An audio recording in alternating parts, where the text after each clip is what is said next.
There's a new team atop the board in the NFL draft, and it's not the Indianapolis Colts. It's actually the Carolina Panthers. What did they give up to get there, and what do the Colts do now? Well, let's talk about it. Welcome to the Horseshoe Huddle podcast presented by Fan Nation on SI.com. My name is Andrew Moore, and I'm going to do the reveal real quick. With a freshly shaven head, because we're at 1,000 subscribers. So my name is Andrew Moore, joined by my co-host and fellow writer at Horseshoe Huddle, Drake Wally. Drake, my head's a little cold. Just got it literally 2.5 hours ago. Shaved the head, but how you doing, man? How was your weekend? And how's the head look? Be honest with me. Oh, no, dude, it looks absolutely extraordinary. You know what? Cheers to the Chrome Dome. I love it. So, and also everybody that's subscribed to this show and that's followed us, it has been all because of the people who like the content, and we get feedback, and the chat is always popping. So thank you so much for getting Andrew to shave his head. I'll probably have to shave my beard and look like a little boy. In return, but hey, it was worth it. Awesome. Thank you so much, guys. Right. And Colts Loyalist says that he's ready. We got DSG Goodbar. Stats Matt, I already put your comment up there. If anything else breaks in the middle of the show, yes, I do have the 2 Colts free agents that have signed elsewhere that we'll be talking about later. Sarah, as always, good to see you. And then Nick Z says, I'll shave my head when the Colts take Levis. Hey, that might be happening at the end of April. Happen. You might have to shave your head there. Stats Matt said people already losing their minds because Bobby went cheap enough for us to pay as Okereke signed elsewhere. Hey, hashtag hash Mr. J. I thank you. I appreciate that. So Tom Williams looks good, Mr. Clean. I love it. Love all the comments. and really it's because of you guys. It's really because of you guys, because you did what I say at the beginning of every single episode. Go ahead and like Horseshoe Huddle on Facebook. Follow Horseshoe Huddle on Twitter at Colts on FN. Subscribe to Horseshoe Huddle on YouTube and hit that bell so that way whenever Drake and I are going live, whenever Shad and Destin are going live. Tom Brady saying looking good. Hey, when Tom Brady says you're looking good, that means something. Been a couple episodes, so yeah. Good to see you back. I FaceTime my mom before this. She's still not sure on the bald head, but I think she'll get used to it. But and then hey, Wyatt says, thought you were supposed to do some sort of dancing. Wyatt Law's not going to let you forget, Drake, about a TikTok dance. I know. I got to figure out which one. You'll see a video of it on a stream, but I got to figure it out. I don't know anything about TikTok, so. All right. So let's dive right into it, because again, we always have a lot to talk about on this show, and we're going to talk about the big news that happened Friday night. The Panthers trading up with the Chicago Bears for the #1 overall pick. And boy, did they give up a lot to do so. So the Panthers traded their 2023 first round pick, which is the #9 pick overall, the 2023 second round pick, number 61 overall, 2024 first round pick, a 2025 second round pick, and then their #1 wide receiver, DJ Moore, to the Chicago Bears for that #1 pick.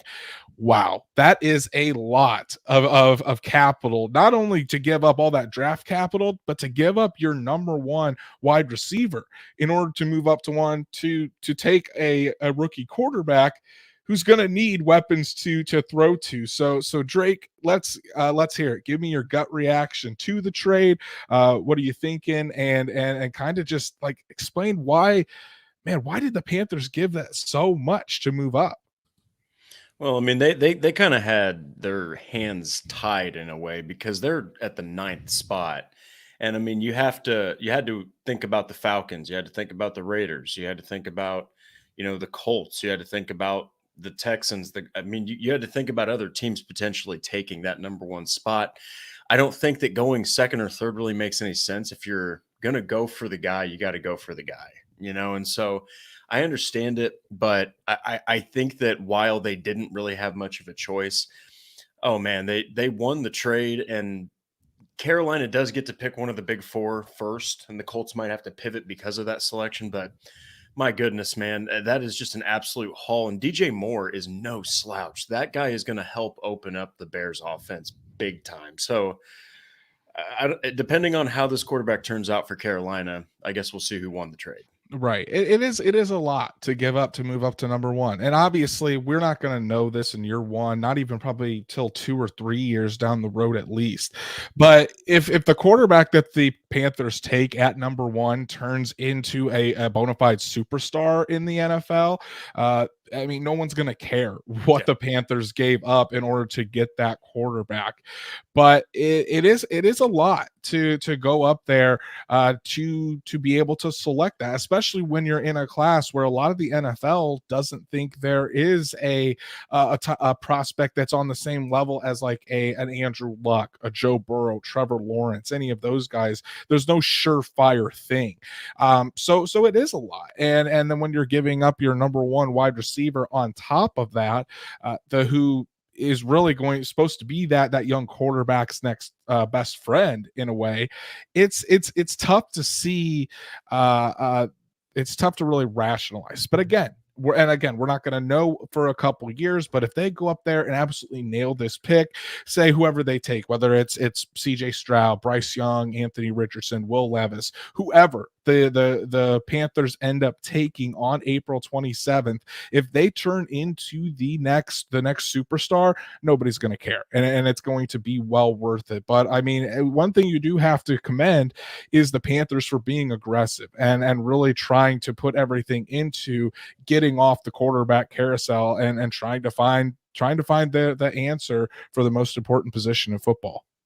Well, and they did it because they were confident in doing it. It wasn't just one of those things where it's like, look, we got to do this because we got to do this. I mean, they've got four guys, each one in their own right has that one strength of their game that could really shoot them to superstardom. But it's interesting because on the other end of it, like you said, not any one of them is a generational talent, but you'll just have to see. But Carolina, like you said, give them credit because now they get to select first, and everyone else has to select their next quarterback based off of what they do first. So. Right, absolutely. And Wyatt Loss asked, does Paris Campbell join Frank Reich and somewhat replace DJ Moore in Carolina? Honestly, Wyatt, I'd be a little shocked if the Panthers didn't have some interest in Paris Campbell. They're obviously going to be looking for wide receivers because, I mean, they have Terrence Marshall, Laviska Shenault, not really guys that you would consider top wide receivers in the league. So I'm sure they're going to be pretty active in that area, and that Frank Reich Paris Campbell connection certainly could be one of those. Courtney, good to see you. You're definitely not too late. We're just getting started. Tom Williams saying, I don't see CJ going to the Texans if Carolina picks Bryce. I really don't either. I because of who the agent for CJ Stroud is. He also represents Deshaun Watson. We all know everything that went down there. I don't see CJ Stroud going to the Houston Texans. Unboxing Mania is here. Probably disappointed we probably won't get Stroud or Young. And I think a lot of Colts fans were thinking that because, I mean, Stroud or Young are thought to be the couple top two quarterbacks in this class. And as my wife says, look at that cutie, kind of embarrassing me on here, but hey, we'll get it out of the way with thanks thanks sweetie. But Drake, let's kind of move on to our next question that comes with this is what's next for the Colts after this Panthers Bears trade. A lot of people kind of assumed that the Colts were just going to move up to one and do whatever it takes, but really, I think it's obvious that because the Colts weren't going to pay that price, they didn't really see a can't miss prospect in this class, and each one of them does have some flaws. So, what do you think? What's next for the Colts here? Why? Well, first off, let's start with this. Why didn't the Colts trade up for this pick? Well, I mean, when you put into account, like hearing someone riff off this stuff is one thing. Seeing it on a list, go look it up. Like, go see it displayed on a screen. What the Panthers gave up for this pick. Now mix that in with Chris Ballard's conservativeness. No way. I knew right away after hearing some of even the speculation, even though it was grabbing articles and whatnot and trying to get attention for it. I was like, man, there's no way that they're going to go to number one. It's just not going to happen. I do think that the Bears also had massive leverage in that spot because they didn't need that number one pick. And lastly, they're confident that I guess they're pretty confident that Steichen can probably work with any one of these four guys. They just do not seem like they are in a hurry at all, because I feel like you would have even maybe heard about trading up to number 3 with Arizona at this point. Maybe you still will, but I wouldn't be surprised if they stay at number 4. I would be either, and it's because it's something that not only I've heard, but Zach Kiefer of The Athletic kind of reported it over the weekend that the Colts don't really see a can't miss prospect in this draft, so they're not going to risk the farm for it. It does seem that the Colts probably have a couple in mind that they view as being higher than other people. As far as they definitely don't have all of these quarterbacks ranked the same way, but as far as, do you see a quarterback that is head and shoulders above the rest? Probably not. I think that just doing my evaluation on these quarterbacks, that's probably true. There's no quarterback in this class that you say, okay, he's the person that has to go number 1. It's more of pick your flavor. Which one do you prefer? Do you prefer someone like a Bryce Young? Well, he is a little bit smaller. He's probably the most elite processor of the football in this class. When you look at CJ Stroud, the most accurate, but maybe not that most athletic. Anthony Richardson, definitely the most athletic, but probably the rawest prospect out of these 4. And then with Will Levis, you're talking about a guy who struggled at times, but you saw the flashes. So you're talking about a guy that was inconsistent. So it's really pick your flavor, and that's why I don't think the Colts really were in the market to ever trade up, and I don't think they really even talk to the Chicago Bears about seriously trading up, especially when you look at the type of capital that it took to move the Panthers up to that number 1 spot. Well, and something else that needs to be addressed is I know that there are people out there who are like, hey, now they don't get to pick their guy. Well, think about what the Panthers just gave up. And now think about the Colts giving that up. You plant a rookie who, in every right, all 4 of these guys are raw in their own respect. Obviously, Anthony Richardson's the strong end of the spectrum. But let's say you go with Richardson. Well, now you've lost your next. You've lost, what is it? You've lost a second-round pick this year, a first-round pick next year, a second-round pick the following year, and probably Michael Pittman Jr. So it's like, that's crippling for a rookie quarterback. I got to be honest with you. I'm glad the Colts didn't do it. Yeah, I as far as having to look and see as much as they would have had to give up, yeah, I think it would have been a way overpay. And a stats Matt says here, the fan base can't agree between the 4 quarterbacks. Can't either. There doesn't seem to be a single guy that's separated from the rest, and the NFL feels that way too. It's not just the fans or the analysts; it's the NFL, because again, each franchise has their favorite. Nathan asks, what do you think about tanking and getting Caleb Williams next year? Nathan, it's good in theory, but there's no guarantee that you're going to get that first pick in the NFL draft next year. The coaches aren't going to tank purposely. The players certainly aren't going to tank purposely, and I don't think the front office can afford to do that either, with their jobs on the line. That's just not something that is realistic in the NFL, and there's no guarantee that the Colts will have one of the top picks in the draft next year. They may not ever pick higher than 4 in for the next few years. So I think when you're up this high, you have to take advantage of it as being up there and being able to really go after a quarterback if you think that guy's the answer. Well, and it's just not the mold that Ballard is made out of either. You just, unless it's absolutely slam dunk, yes, this is something we can all agree on. they also might just have enough confidence that Steichen can work with any one of these guys. I mean, look, he could absolutely work with an Anthony Richardson. He could probably absolutely work with a Will Levis. I mean, I know that we haven't talked as much about Levis on the channel, but like the thing is with Will Levis is he's got every single tool that you need, to be a successful quarterback. And I think it could happen with a guy like Shane Steichen. So I also think that the front office is very confident in the new coach to develop any one of these four guys. Absolutely. And I like what Unboxing Mania has to say here too. With the return of Taylor and Leonard, it's going to be hard for them to tank. I mean, you're expecting Jonathan Taylor to be back at 100%. Everything that is coming out from the Colts is talking about, and from Shaquille Leonard himself, is everything is going well with his return and with his rehab. So I of course I don't think the Colts really have too much concern with Shaquille Leonard, as they let Bobby Okereke just go in free agency. If they had serious concerns about whether Leonard was ever going to be able to play again, Okereke would have been kept, and I have that on very good authority. But it's going to be interesting, and then I think it kind of moves us into our next question, kind of talking about the various flavors that each team can have, and which quarterback they think is best. Drake, I kind of touched on this in one of my pieces, but who do you think is going to be the selection? We'll just do the top 3 quarterbacks in the draft right now. We'll talk Panthers, Texans, Colts. Who do you think those selections are going to be at quarterback? Well, I think that the Panthers go CJ Stroud. I think that he's the best fit for Frank Reich. I think Frank Reich looks at him and goes, "Oh yeah, definitely." The Texans, it's going to be Bryce Young. Now, for the third one, I think the Colts at this point, Anthony Richardson or Will Levis. I'm serious. Like I've heard equal hype now since this trade happened that Will Levis could very well be the guy. So I put both of them there.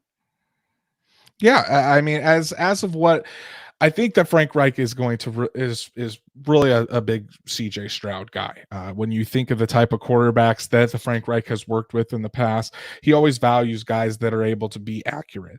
That's always something that he talks about first. And when you're talking about accuracy and ball placement, it's CJ Stroud. CJ Stroud is the best. It has that best quality in this class. Then you talk about Bryce Young. And the connections with DeMeco Ryans there with the Houston Texans. Both of those guys played at Alabama. Nick Caserio and Bill O'Brien, who is now the offensive coordinator for the New England Patriots, was the offensive coordinator for Alabama the past couple seasons, working with Bryce Young. They have a New England connection there. No team knows Bryce Young better than the Houston Texans as far as the NFL is concerned. So I think that Bryce Young would be a seamless fit right in there. I think that's who the Texans have really liked this entire time, and that's why I also think you kind of see why the Panthers are talking through the media, in a sense, trying to put out there, hey, we'd be willing to trade back. It's because they think they know that Houston wants Bryce Young, and they don't want Bryce Young. So they're trying to see if they can squeeze a little bit of draft capital out of the Houston Texans, so that way they know they can be there and still get their guy with CJ Stroud at 2. And then I do think that it's like Chris Ballard said, the cement is always drying up until draft day. So the Colts aren't going to finalize their draft board for another 45 days, in a sense. But if I had to pick right now, today, I think it would be Anthony Richardson. Doesn't mean that Will Levis won't be considered. Hell, Will Levis may be the pick in 45 days. I would not be surprised in the slightest. Yeah. I think both guys can be successful in Shane Steichen's offense, working with Shane Steichen. I just think that what's going to win out in the end is when you talk about Chris Ballard, he always bets on those high-end traits. And Anthony Richardson is the biggest traitsy guy in this class. If Stroud and Bryce Young aren't there, you're talking about a guy who's 6'4", 244 pounds, runs a 4.43 40, broke the record at the combine in the broad jump and in the vertical. Just an explosive player. Do I think that Anthony Richardson is ready to play right away? Probably not. I think this does ramp up the pressure for the Colts to sign a really good bridge quarterback in free agency. But I think at the end of the day, if the Colts are deciding between those two, they're probably going to lean towards Anthony Richardson. Well, and like you said, if they whether they go Levis or Richardson, I do think that they should secure a solid backup. You need a backup to be there that can have that veteran presence. A guy like Minshew, a guy like I don't know if he's still available. Winston, he didn't get taken while we were doing the show, did he? No, Winston is still out there. There you go. Like one of those guys who will come in and understand, look, I'm here to mentor and still potentially compete for a starting spot, especially in that first year. So I think that either one of those guys could definitely benefit from a backup quarterback. Needs to be signed. Yeah, Toby has a comment here. We still don't know what the Colts are going to do with Matt Ryan, Nick Foles, Ryan Kelly, and Mo Ali Cox. Well, it hasn't happened yet. Matt Ryan and Nick Foles will be cut. They will not be on this team next year. As far as Ryan Kelly and Mo Ali Cox, you'll definitely want to check out. Drake had a piece out on that yesterday that both of those guys, according to Jeremy Fowler of ESPN, have been, I wouldn't say necessarily put on the trading block because the Colts aren't actively shopping them. But if a team makes an offer, the Colts will listen. I think that there is a chance that Ryan Kelly and or Mo Ali Cox could both be either traded, both be released, or they may be on the team this year. But the Colts are definitely keeping their options open when it comes to that, as well as other veterans on this roster. Because when you go 4-12-1, pretty much everybody gets evaluated. Yep. And everybody's job is on the line because it's simply not good enough. You have to win in the NFL. And what happened last year wasn't acceptable. So that's why the Colts are trying to turn over every stone and figure out what's going on. Now here's another question. I've seen a lot of people kind of talking about this, that do the Colts trade up to 3? Do they feel like that there's another team that could possibly leapfrog them with the Cardinals and take who their target must be? So, Drake, I'm going to ask you, do you think the Colts need to trade up to 3? And then ultimately, do you think they will trade up to that 3rd spot? You know, I find it hard to believe that they have Levis and Richardson just dead even. Mm-hmm. I really do, but I do anticipate that they're kind of like, these are our 2 guys. I think that they should trade up to 3. I don't think that you're going to give much. I really don't. Like, it's not going to be anything close to what Chicago got out of that trade with Carolina. I mean, you're going to give up something, but it's not going to be anything like that. I do think that it should happen just in case, the guy that you did have at the top does have a chance of getting taken and Arizona trades out. Do I think it happens? No, because I think Arizona will probably stay there and get a generational pass rusher.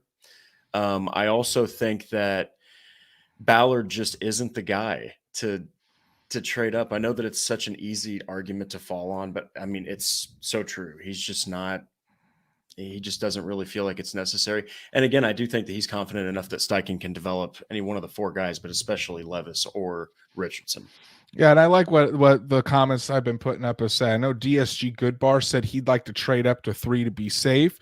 JB said a lot less likely with the Raiders signing Garoppolo, and then Unboxing Mania here saying with Jimmy G signing with the Raiders, pretty much only leaves the Falcons or Seahawks that could jump us. I do think that the Raiders signing Jimmy Garoppolo and backloading his contract, I think that's very important. They really backloaded his contract. It's a 3-year deal. Yep. I think it really puts the Raiders in a spot where they're saying they don't need to trade up for a quarterback. Now, they were one of the teams that were more on the aggressive side to go up to number 1. trying to take that pick from the Bears. But then once Carolina offered that huge package, obviously didn't work out. I don't think the Raiders now want to risk all that capital when they're not getting their pick of the group. So yeah, I think signing Jimmy Garoppolo to the deal that he was signed to today, I think the Raiders still could be in play for a quarterback, but do I think they trade up to 3? No. I think if a quarterback falls to them, sure, they'll probably look at it and consider it. Otherwise, they will take one of the cornerbacks or one of these edge rushers to kind of help their defense there. So I think that was huge for the Colts today, and I think that the Cardinals saw that, and the Cardinals thought, man, I didn't really want to see Jimmy Garoppolo going to the Raiders for that kind of deal. I think that really hurts their leverage. Yeah, and the thing is, especially with the Garoppolo signing happening, it does kind of shake things up in a sense because I think there was a comment that you had just referenced where it only leaves Atlanta, who I think that they're starting to try to maybe believe a little bit in Desmond Ritter. I Mm-hmm. think that it's all signs are pointing towards, hey, we're going to try to build around Ritter. So I don't think that they're really after a quarterback. Geno just got signed with Seattle. I don't think that they're after a quarterback. Drew Lock is probably still going to be the backup. I agree. I mean, there is a chance that they just kind of sit there and just say, well, okay, this is Right. great. Everything from the Falcons has indicated that they are going to try to build around Ritter, see what he has, give him an opportunity. I saw Tennessee. Tennessee could be interesting. True. I know they've been offloading a lot of big contracts, but I don't know exactly what their draft capital is looking like exactly. I think Tennessee might just try to pull the trigger to get ahead of the Colts. But again, when you're Arizona, you're so far away, and they really need help on the defensive side of the ball. Stats Matt makes a great point here. At some point, someone is going to see the board and say, "Oh crap, Anderson and Wilson is there," and take them. That's going to be what Arizona is going to have to really weigh here. Is it worth it going back and say if they move back with Tennessee, go from 3 where they can get Will Anderson, who is probably the best defensive player in the draft, as far as now when you hear about the character concerns for Jalen Carter. I mean, you could take him and have a perennial Pro Bowler pass rusher for years to come, or you fall down to 11 and things get a little bit more complicated there. So it's going to be interesting to see. Ultimately, do I think the Colts need to trade up to 3?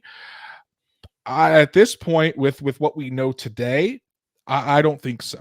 If you would have asked me yesterday, I would have said, yeah, they probably do need to trade up to 3. But I think that Jimmy Garoppolo Raiders contract is just so huge for what everything is. I think that the Colts could probably stay at 4 and then get their choice of Anthony Richardson or Will Levis. So it's going to be interesting. I don't think that the Colts are as screwed as everyone paints them out to be.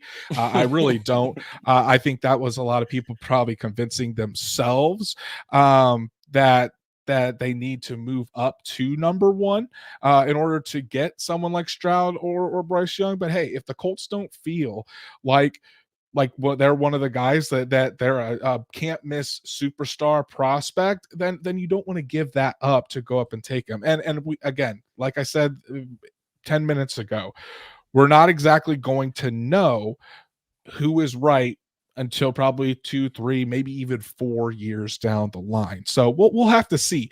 This could be maybe if that happens, Ballard could lose his job, or Ballard could sit tight at 3 or 4 or at 4, excuse me, take Anthony Richardson or Will Levis, and maybe he looks like the smartest GM out of them all. So we'll have to see. It's going to be very, very interesting. And Wyatt Law always coming in with the common sense. Ballard said the Colts will get the best player in this draft while staying at 4. We'll have to see if he's right. That's what makes this time of year just so interesting and so much fun. Matthew Bright is calling it, saying 5 years down the road and it's Richardson. We'll have to see. It very well could be, or Richardson could be a huge bust. That's kind of where everybody is sitting with Anthony Richardson right now. But let's move it along to some good news, I think, for the Colts from yesterday.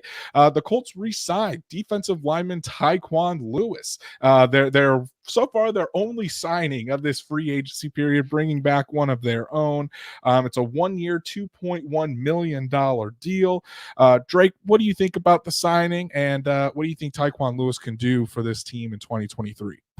Well, it's sometimes hard to remember because he's been so injured, but this is arguably one of the best, if not the best, rotational player on a defensive line you can find. I mean, Mhm. legitimately on a healthy Tyquan Lewis, oh, he's an absolute beast when you put him in rotational sets. I think that he can also help mentor Odangbo, and he can help Quiddy Pay, and he can also play a little bit of defensive tackle. So it's all going to hinge on those injury reserve issues that he had. He ended, I think, the past 2 years on that list, which nobody wants. But the Colts have enough confidence in him, and they obviously want his tutelage here for guys like the aforementioned Pay and Odangbo. Yeah, I think it's a very good signing because when I know the injury concerns with Tyquan Lewis. Uh, 2 years ago, he tore his right patellar tendon. Last year, it was his Man, left patellar tendon. Those are jeez. massive, massive injuries. But hey, Taekwon Lewis came back from that torn right patellar tendon and was having a really good year last year, both at defensive end and at defensive tackle. And the bad luck bit him again. That's why I like the deal. It's a 1-year prove it deal. He's not going to cost a lot, but Yep. he is certainly going to be able to go out there and try to prove that he can come back a second time from such a tough injury. And when you're thinking about that as well, I mean, if he does return for this, think about the Colts. They're getting a solid rotational defensive lineman who can rush the passer. He's pretty stout against the run, and he's able to go out there and be someone that the Colts can really value at a cheap price. So when he's coming back for that amount, I think it's a win-win for both sides. He's able to go out there in a system that he knows, try to prove that he can still get it done, and the Colts might have found a guy that can really contribute for cheap on a defensive line that as Chris Ballard says, he wants to have 8 or 9 guys that he can continually rotate in and out of there. Well, and you also have to think about the possibility that they don't re-sign Ngakwe, which a lot of signs are pointing to that's not going to happen. Mhm. So you need a guy like Lewis. Now, again, as long as he can stay healthy, he's exactly that guy because they've been saying that Ngakwe needed to play about half the snaps that he did. So it's like you said, it's a win-win if he can stay healthy for sure. Yeah, I think so too. So that's the only signing that the Colts have made so far. We're done with that. Yep. I think we all knew this was going to happen though. If you've been watching this team since Chris Ballard took over as GM, you know that things are going to be kind of slow in free agency to start. Usually you don't see them become active until the second, third wave of free agency, and we're still doing that again. Nathan is asking who will replace Franklin. Zaire Franklin is not a free agent. He just signed a 3-year, $10 million extension last season. So he will be on the team for at least the next 2 seasons. So don't have to worry about that. He is going to be one of the starting linebackers next to Shaquille Leonard next season. But Drake, let's get to some other news here because the Colts have actually lost a couple guys Yeah. today in that first wave, and we're going to start out with a guy that was one of the best defenders on this team last year in Bobby Okereke. So it came out right before we went live here that former Colts linebacker Bobby Okereke is signing with the Giants. I'm not sure if the details of that contract have came out since we went live. Stats, Matt, if you know what those are, throw them in the chat and I'll put them up. But we kind of figured this was going to happen. We kind of expected him to go to the Browns to reunite with Matt Eberflus. Instead, he's going to go to and join Wink Martindale's defense over there with the Giants. Well, and the thing is, they're getting a heck of a linebacker. I mean, he set a career high in tackles total. He also set a career high. Well, he almost set a career high in passes defense. The guy legitimately was all over the field. He had 2 fumble recoveries. I mean, he had to fill in for Shaq Leonard, who was injured for the whole season. So I think it's a great signing. Now, and like we said, it was initially, we all thought it was going to be Chicago, but the fact that he's with the Giants, boy, you and I were talking. It's like, boy, that just sounds perfect for him. Like that sounds like a really difficult defense to run the ball on already. Absolutely. Yep. As we're getting in the chat here, 4 years, $40 million for Bobby It's a Okereke. steal. I mean, it kind of is. We kind of projected him within the 12 to 14 million dollar range, but hey, I mean, good for Bobby Okereke. He deserves a big payday. He definitely outplayed what the Colts were going to be able to pay him.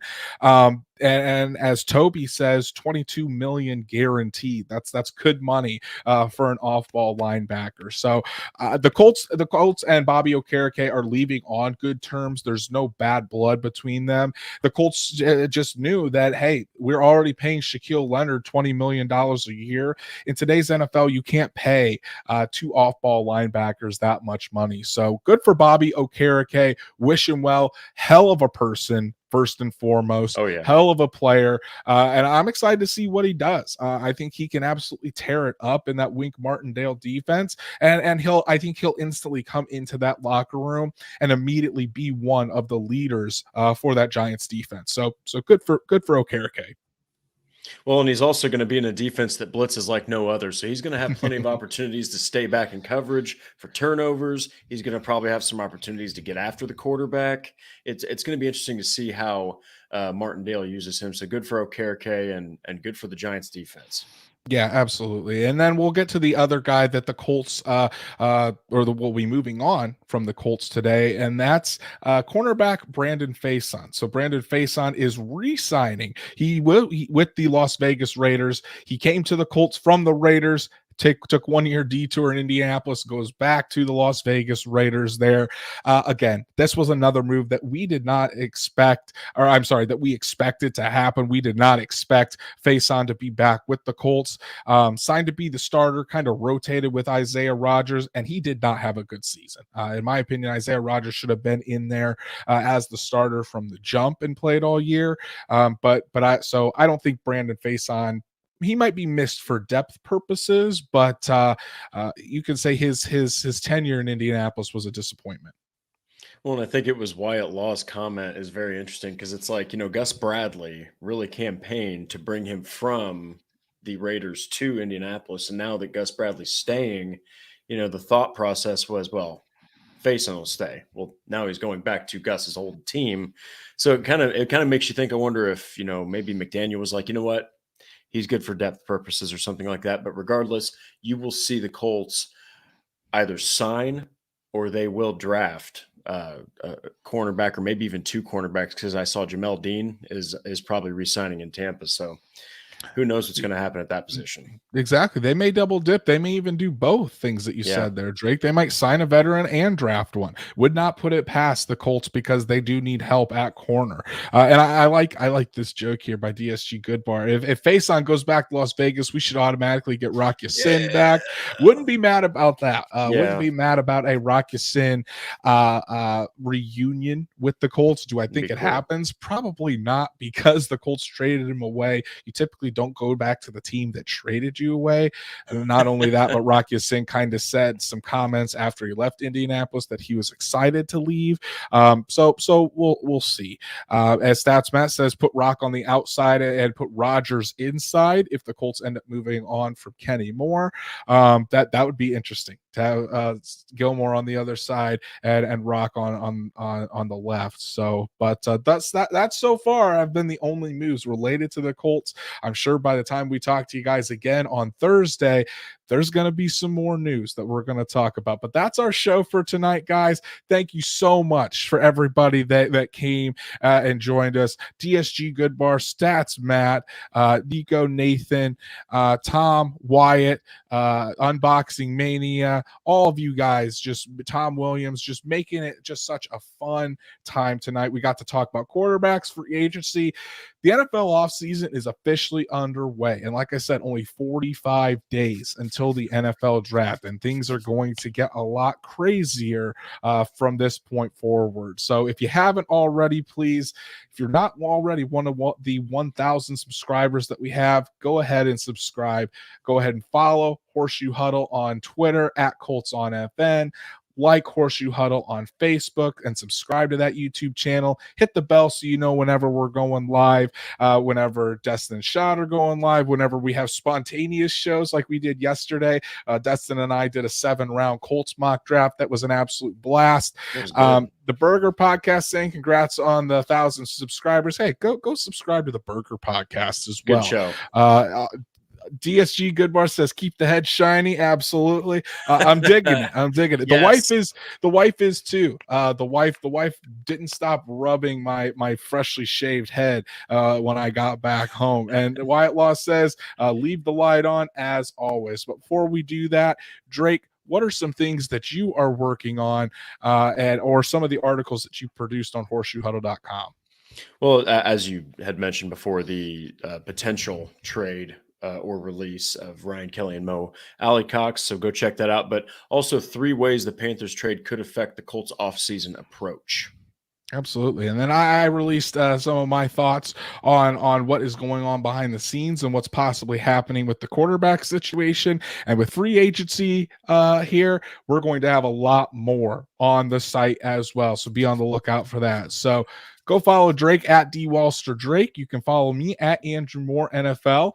We will be back on Thursday night to talk more Colts football with you, more free agency news, and we'll see what this Colts team is going to start looking like as it starts to shape up for the 2023 season. But until then, have a good one.